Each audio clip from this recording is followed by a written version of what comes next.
Isang mapagpalang araw po sa ating mga ka-TH. Ang ating pag-usapan po ngayon mga ka-TH ay regarding sa decoding and using treasure hunting equipments. Okay. So parang ang mangyari, decoding versus equipment. Okay mga ka-TH. Okay. Punta tayo doon sa decoding mga ka-TH. Okay, ang mga pagde-decode mga ka-TH. So, medyo talagang maraming system o maraming sistema sa decoding. So, ang karamihan sa decoding mga ka-TH, ang ginagawa karamihan noon ay yung paggamit po ng kumpas. Okay, may ano na tayo ngayon, mga high-tech na tayo ngayon mga ka-TH kasi pwede nang mag-upload diyan sa cellphone o pwedeng gumamit ka ng actual na compass.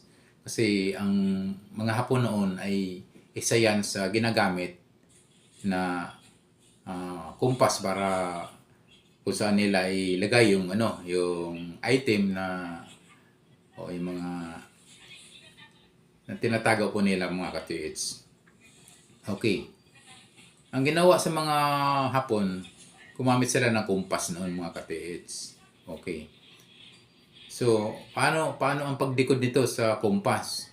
So, yung iba mga ka-TH, yung napapansin ko sa ibang mga ka-TH po natin, ay nag-start sila kung saan yung nakaharap yung araw, doon sila nagpo-point ng nag-start pointing ng ng compass. So, doon na sila gumamit ng halimbawa kung saan naka yung araw, ay doon na yung north nila. So, yung south nila siyempre yung kung saan ang sunset ng araw. So, doon yung side, yung north noon. So, opposite nga eh. Ngayon yung east-west, so yung magkabilang na yan, side. So yung decoding mga ka-TH ay maraming kahulugan yan. So depende na yan sa marker, depende na yan sa sign o symbols na napapaloob dun sa sa halimbawa sa bato, halimbawa dun sa mga kahoy na kung saan ay mayroong marker or mga signs na nakikita. Okay, ang decoding kasi mga ka-TH, maraming pwedeng i-decode. So maraming pwedeng ikahulugan sa mga signs o markers. Nandiyan na yung mostly kasi mga ka-TH, yung mga nakikitang mga item na buried ay yung saan madalas linalagay nila yung mga Hapones noon. Minsan yung mga Koreano kasi lingid sa kaalaman po natin mga ka-TH yung Koreano kasi yung mga ka-TH ay kasama doon sa mukhang parang kakampi pa lang nung World War II noon eh. Kasi may mga Koreano kasing yung nagbabao nung noon, mga tinatago nilang mga jewelries, mga kayamanan noon na linuting niyan sa ibang bansa ng mga Hapon. So nung kagulo na kasi doon nung dumating yung mga Amerikano noon mga tes, kaya nangyari sa halip na itago nila ng maayos yung mga na yan, item na yan ay kanya-kanya na. So kaya yung iba napapansin yung mga ka-TH, maraming nakuha ng mga paisa-isang gold bar, 2, 3, 4.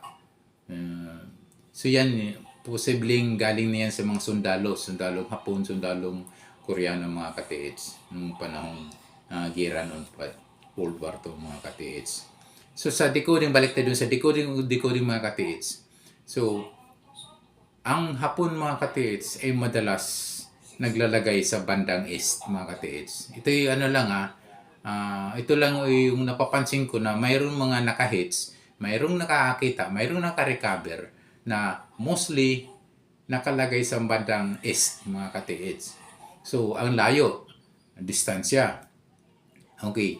Ang distansya mula dun sa marker, mula dun sa sign, kung saan nakalagay yung signs, ay 2 to 3 or 2 to 3 hanggang 5 meters, mga ka-TH. Bandang east. Yun yung madalas nakarecover ang mga ka-TH po nating treasure hunter. So, kung halimbawa mga ka-TH wala dun sa so sabi nga, tiyagaan lang mga ka-TH, pwede niyong itisdig yung paikot, north and south, east and west, mga ka-TH. So, mayroong mga ka-TH na mga pagkakataon na madalas ginamitan ng triangulation yung area, yung mga marker, yung mga signs na yan. So, nasa inyo na mga ka-TH kung paano nyo i-decode yung marker o yung sign na yan sa decoding. So, mahabang proseso, medyo katakot-takot na pag-analyze pag-decode ng mga marker ng mga signs na yan na ating natatagpuan, inyong natatagpuan sa area nyo. Ang maganda lang mga ka-TH kasi kahit wala kang treasure hunting equipment, kapag halimbawa, nasa high-rise mountain ka, medyo kalayuan na sa mga kabahayan, pwedeng sadyain na yung area na yan, at bihira lang may makarating ng mga tao diyan. Okay, ganito mga ka-TH yan eh. Madalas yan ay yung isang grupo na treasure hunter mga ka-TH, yun yung ginagawa nila. Umaakyat sila. Ito'y based lang sa mga nakakuha ng mga items, mga ka-TH. Itong grupo nito, umaakyat sila sa mga high-rise mountain. Talagang siguro mga 90 degrees elevated na siguro ng above sea level. So ito ang makaganda ng mga ka-TH kasi yung mayroon silang nakita, mayroon silang nahukay, hindi na nila ginagamitan ng treasure hunting equipment, mga ka-TH. Anong ginagawa nila? So isipin nyo man mga ka-TH, nasa high-rise mountain. Ngayon, mayroong isang bato na nakabaon. Siguro mga palagay natin, ang laki na yan ay sa mga 1 meter. O, di gaanong kalakihan bato mga ka-TH. At mayroong sign. At mayroong marker. Na pwede nyong mapansin na mayroong kakaiba. At mukhang mayroong binaon dito sa area na yan. Kasi nga, unang-una, nung nakita nila na mag-iisang bato lang siya at nasa high-rise mountain pa. So, duda agad sila na mukhang mayroon ganito at may symbol pa siya, may signs pa siya, may marker pa siya. So, automatic. Maganda kasi itong grupo nito na nakakuha, kumpleto sila. Mayroon silang scanner. Mayroon silang treasure hunting equipment. Mayroon silang metal detector, mayroon silang scanner, mayroon silang locator. Ang bilis. Mismong yung bato na nag-isang bato, ginamitan lang ng locator, ginamitan lang nila ng scanner. Automatic. Nasa tabi lang. Alam mo gaano ka lalim lang nahukay nila? Nasa 2 dangka lang mga ka-TH.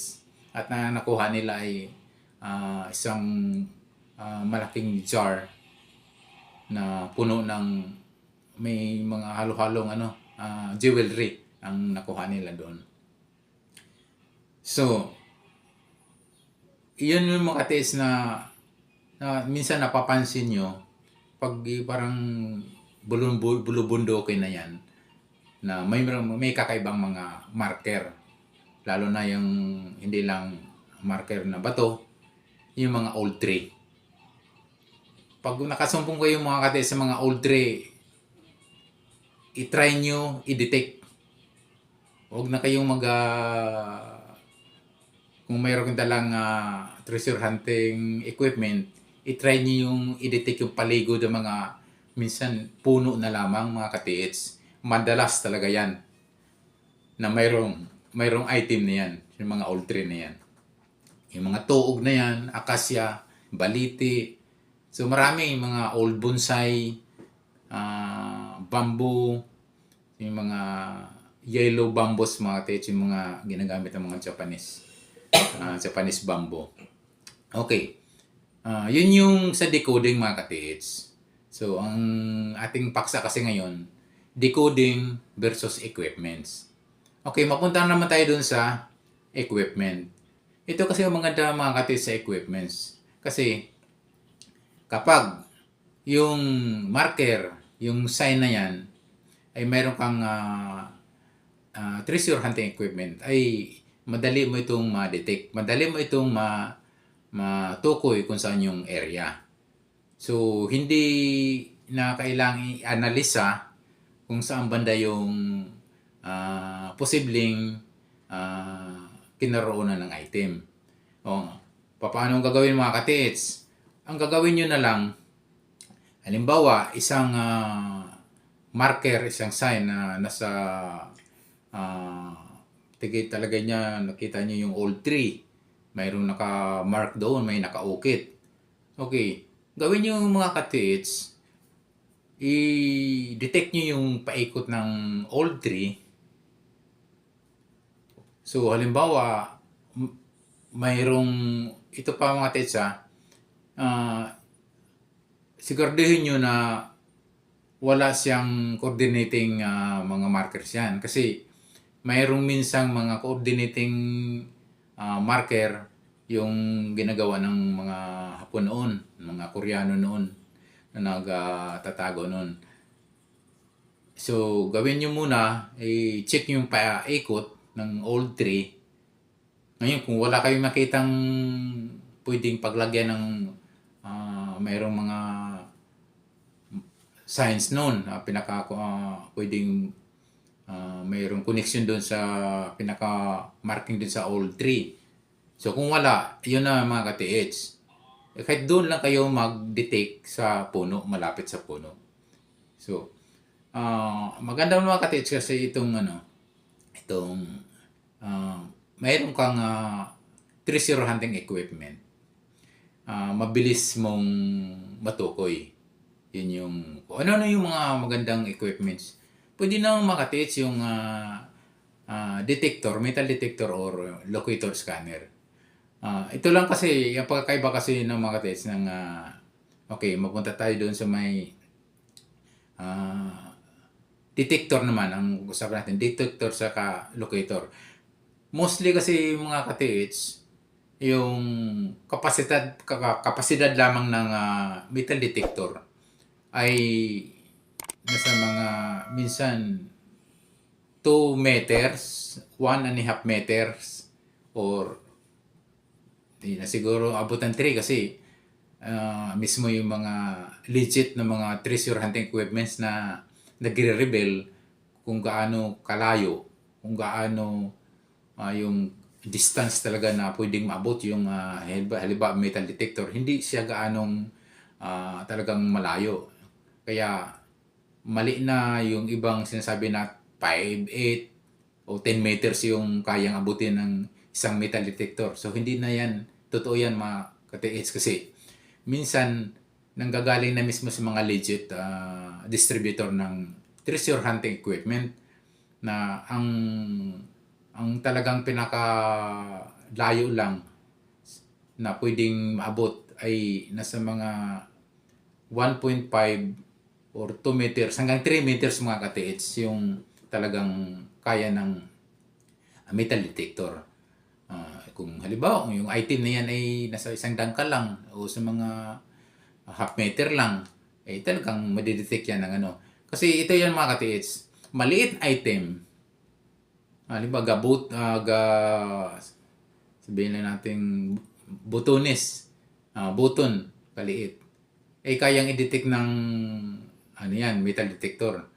Depende yan sa laki ng item. Halimbawa, malaki yung item, pwede yan sumagap o mag-detect sa malayo. Yun yung katotohanan talaga. kapag malaki yung item, kayang i-detect ng malayo ng detector. So, pero hindi gaanong ka layo talaga yan. So, ito lang ang diferensya sa locator. Ito yung napakalaking diferensya sa scanner, locator scanner. Ang ano kasi, ang locator scanner, pwede siyang mag-detect ng malayo. Pwedeng 10 meters o pwedeng 15 meters. So, sabi lang natin, 8 to 10 meters na lang.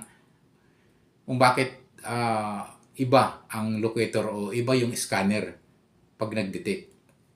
Ito kasi yung mga katiits lingid sa kalaman po ng mga katiits po natin, mga kasamang treasure hunter. Ang locator kasi, ang scanner kasi, pwede siyang mag-detect ng fumes. Yung parang singaw ng item, ng gold, jewelries. Kaya nga, malayo pa lang, nag-detect agad yan. Siguro, palag natin, 8 meters to 10 meters ang layo ng buried item. Kayang i-detect ng scanner o locator. Kaya, karamihan ng mga treasure hunter ngayon, ang dinadala ay scanner or locator, mga katiits. So, yun lang maganda dyan mga katiits kasi kayang i-detect yung mga malalayong distansya dun sa ano. So, kung mayroon kayong mga kunti lang din naman ang diferensya mga katiits sa ano, kasi may mga murang mga scanner, locator na pwedeng mabili mga katiits na pwedeng magagamit nyo. Kung mayroon kayong mga katiits, maganda yan. Talagang ano, pasyal-pasyal kayo mga katiits sa mga area nyo o parang gawin nyo lang libangan. Pwede kayong mga katiits pag mayroon kayong gamit na treasure hunting, napakalaking bagay yan.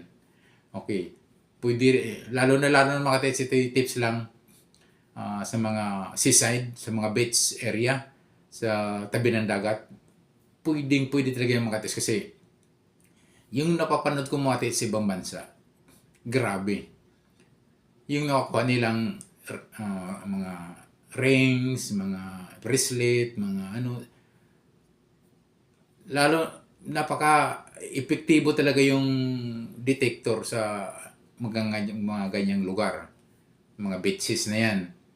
So, minsan nakakuha pa nila mga old rings, mga old relic pa, mga kapanahon na panahon. Yun doon yun nila. Ngayon mga katiis, kung bakit ang daming mga nagkaka-interest, nagkaka-hobby ngayon ng mga mag-treasure hunting. Kahit ginawa lang sport, ginawang libangan. Kasi mga katiis, maraming nakakatisod. Kahit relics lang mga katiis, yung mga old coins, old gold coins, old relics, napakamahal mga katiis. Grabe. Sobrang talagang may halaga na yung mga release ngayon. Kaya ang dami nang nagkaka-interest, ang dami nang nagtitreasure hunt sa mga gilid ng dagat, sa mga beaches, mga kasama ng mga katiits. So, ayun lang mga katiits, yun yung paksa natin, decoding versus equipments. So, may pagkakaiba siya. Mayroong ibang talaga ang decoding, mayroon ding iba rin yung kanyang kapasidad ng equipment. So, maraming salamat mga katiits sa yung mga bago pa lang sa aking YouTube channel. Don't forget to subscribe. At huwag kalimutan pindot ng notification bell para updated po kayo sa aking mga ipapalabas mga katiits. Maraming salamat. God bless us all.